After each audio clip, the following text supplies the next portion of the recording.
Salut, bienvenue sur notre chaîne Aviato, votre chaîne d'entrepreneuriat en agronomie, en aviculture, élevage des volailles, et en pisciculture. Tout au long de cette vidéo, nous allons aborder la notion du bâtiment dans l'élevage des poulets de chair. À la fin de cette vidéo, vous serez capable de connaître les caractéristiques d'un bon bâtiment d'élevage de poulets de chair. Choisir le lieu d'implantation d'un bâtiment d'élevage de poulets de chair. De la qualité du bâtiment dépendent les résultats de la production de poulets de chair. Plusieurs paramètres déterminent l'ambiance dans le bâtiment. Il s'agit de la température, la quantité de lumière, l'état de la litière, la vitesse de l'air, l'humidité, présence d'eau ou de vapeur d'eau, la teneur en gaz, oxygéné, gaz carbonique et ammoniac, la quantité de poussière et de microbes. Ils sont la cause des déséquilibres qui conduisent à des maladies ou à la baisse de performance dans le poulailler.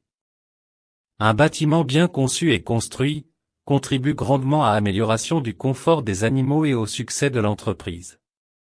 Pour ce faire, la ventilation doit être bonne, ce qui est le cas lorsque le bâtiment est largement ouvert et fait face au vent. Mais à condition qu'il soit dans un lieu frais et pas humide. Ainsi, les zones marécageuses sont déconseillées. Pour éviter que les rayons de soleil ne pénètrent dans le bâtiment, il doit être orienté suivant un axe est-ouest, c'est-à-dire que la largeur doit faire face au soleil levant et couchant. Tandis que l'air circulant parvient aux oiseaux à travers les grillages fixés sur la longueur.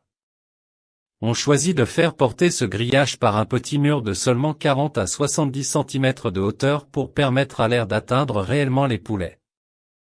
Le sol sera de préférence en béton pour que la désinfection soit facile et efficace tout en barrant la voie aux rongeurs et aux autres prédateurs. Il faut que la toiture de pente supérieure à 40% déborde largement afin d'empêcher la pluie et le soleil de pénétrer. Elle sera tapissée de grillages au niveau du débordement pour éviter l'entrée d'animaux indésirables. La même précaution sera prise au niveau du lanterneau par lequel l'air chaud s'échappera. Il est conseillé de fixer de bâches plastiques à l'extérieur que l'on pourra dérouler en cas de lanterneau fort ou vaillante pluie, comme on fait avec les rideaux. Les eaux de pluie devront être recueillies et drainées par un caniveau profond d'environ 50 cm et cimenté. On l'entoure d'une profonde rigole en saison des pluies pour résoudre le problème d'humidité. Le bâtiment doit avoir un magasin pour le stockage de l'aliment, une autre pièce pour ranger le matériel, la salle d'élevage proprement dit avec un pédiluve. Prévoir aussi une source d'eau potable, puis, forage, source. En plantant des arbres et de la verdure autour du bâtiment, on diminue sensiblement les effets néfastes de la chaleur. De bons résultats sont obtenus en recouvrant la toiture avec de la chaux et de la peinture blanche qui ont l'avantage de ne pas absorber la chaleur. Le bâtiment qui a été nettoyé, désinfecté et laissé au repos quelques semaines, vide sanitaire, va de nouveau subir une désinfection 2 jours avant l'arrivée des poussins, le matériel aussi. Il est conseillé d'étendre une couche de chaux éteinte sur tout le sol avant d'y mettre la litière.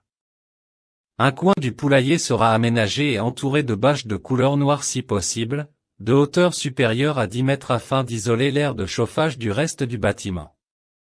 La surface ainsi délimitée dépend du nombre de sujets à chauffer. On admet 40 poussins par mètre carré, soit 25 mètres carrés pour 1000 poussins. Cet air de démarrage sera préchauffé environ 5 heures avant l'installation des poussins afin d'amener la température jusqu'à 38 degrés Celsius. Merci d'avoir suivi cette vidéo et surtout n'hésitez pas à la partager et de vous abonner à notre chaîne.